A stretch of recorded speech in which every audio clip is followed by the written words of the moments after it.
We're going to look at all the Christmas Day games, and we're going to ask you to predict them. Very simple, win or lose, all right? You got it. Let's start with game number one, the Knickerbockers and the Celtics. They tip off the NBA season 2011-2012. They start at noon.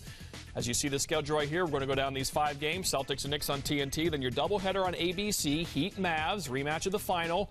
Bulls Lakers, Derrick Rose, youngest MVP in league history. And then a doubleheader at night on ESPN. Magic Thunder. Of course, Kevin Durant, you have to see him. Dwight Howard, how long will he be a Magic? And that Clipper-Warrior game was kind of okay, it's a nice game. But now with Chris Paul and Blake Griffin and Mark Jackson, I'm going to be up and be watching that game at 10:30 Eastern Time.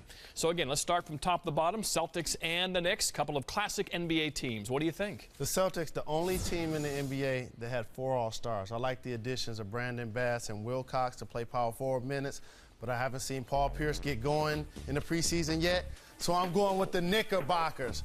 Carmelo Anthony, Amari Stoudemire, Tyson Chandler, the anchor down low. They'll be playing Christmas time in Hollis, Queens by Run DMC. They wake up in the morning. Jam Master They'll Jay. go out and have a big-time game at the Garden. Nice. How about Heat and Mavericks? Take your pick on ABC. I wouldn't be surprised if this is the NBA Finals matchup again this year. But I'm going to take the Heat in this game, and this is why. The Mavs are going to be in celebration mode.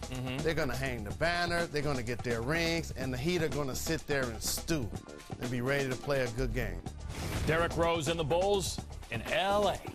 The one, Derrick Rose. Deservedly a new contract. People underestimate Luol Deng, who's a productive player. Rip Hamilton at the shooting guard position is going to space the floor. And the Lakers have some issues. Kobe Bryant's wrist. Bynum's missing the first 5 games. I'm going with the Bulls. All right, speaking of issues, the Magic and Dwight Howard, how long will he be here? The Thunder, they just look like they're going up. Take your pick. I'm going with the Thunder. Too much Durant, too much Westbrook. Watch out for Harden this year. He's a tremendous scorer off the bench.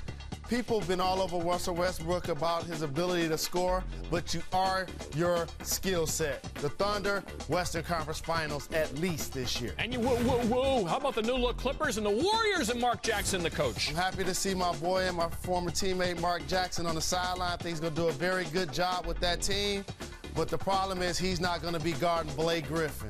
Blake Griffin's going to have a tremendous season. He's going to be getting passes from Chris Paul, a 2010 guy that gets you a couple of steals.